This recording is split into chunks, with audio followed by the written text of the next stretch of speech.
right, Bryan Insurance. We have Brad Bryan. We have Sonia Edwards from Bryan Insurance with our insurance tip of the week. What do we have today? Well, we've talked a lot in the past about personal umbrella policies and how important they are. And, you know, just as a refresher, what the umbrella policy does is it gives you limits over and above your homeowner's liability, your auto liability. If you have a motorcycle, RV, any kind of personal policy that you have liability coverage on, then the umbrella gives you limits above that. And then it also, in some cases, can cover things that would not have been covered on your liability policy.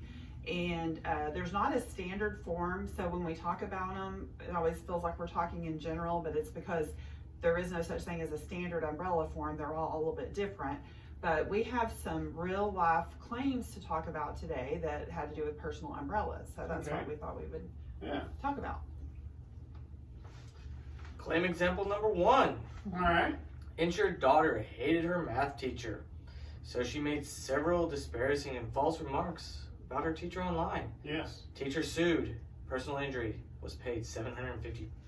Oh my goodness. Yeah. So a typical homeowner's policy will cover up to $300,000. That's like the typical average. That's what pretty much everybody has. So if you just had your standard homeowners, you would be a little short $400,000. Yeah. Okay, claim example number 2, the insured's tenant claims that she became ill from carbon monoxide poisoning resulting from a faulty furnace. The tenant claimed permanent brain damage and demanded $750,000. Oh. Yeah, they can get up there. Right. Man. But you can probably settle out of court for a little less. Probably. Yeah. But here's one for Rick. Yeah.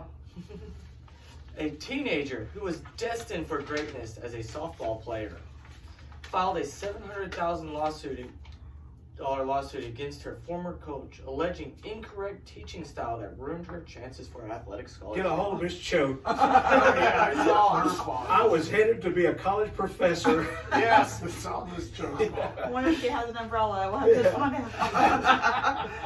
Okay, and then the last one, and this one is, College professor. Yeah. this one's a little lengthy, but it's pretty interesting. A couple hosted a party for their teenage children. Okay. They did not provide any alcohol, but it was brought by some of the guests and was available. After leaving the party, one of the guests was severely injured in an auto accident, and the injury was attributed to his consumption of alcohol. This case went to the Wisconsin Supreme Court, which decided that anyone who sells or furnishes alcohol to a minor is responsible for the minor's injury, as well as any injuries caused by the minor. The opinion of the court was that the homeowners should have prevented the consumption of alcohol by minors on their premises, and both the homeowners and personal umbrella policies responded to this claim. Wow. Yeah. So a lot of people don't understand where the umbrella lands and what it does, but these are real life examples of what could happen. Okay, so how do you get an umbrella policy? What do you do? Do you add it on to your regular policy? Is that what it is? Most of the time it's a separate policy. There's a couple companies I can think of that puts it on a package, but as a rule, it's usually a separate policy.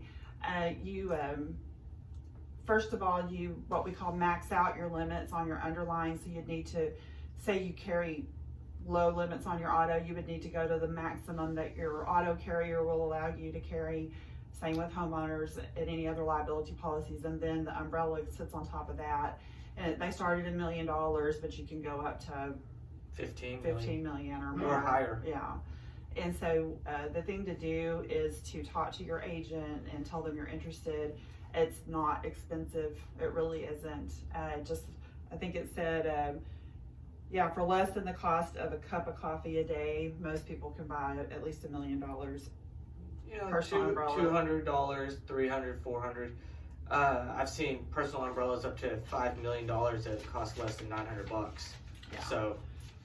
Wow. So it's definitely something to consider, and we just thought we'd talk about these real things because I think they're all something that we could relate to, things that might really happen or that do happen a lot. So it's important, just at least get a quote, just find out then you can make an educated decision on if you want to buy one or not. You know what kind of gets me is on these lawsuits and stuff. I mean, it could be anything at any time with anybody. There doesn't have to be a rhyme or reason. It's just whatever one person's perspective is and what the court says. Oh yeah, and you get the wrong jury, and Yeah. you know that's what the bottom line is. Right. And you have to defend it, even if you're perfectly innocent. Yeah. You have to defend it, and if you have insurance that's going to cover you, they'll pay for your defense. Yeah. So that's a big thing, you know. So Very good. How do we get a hold of you guys?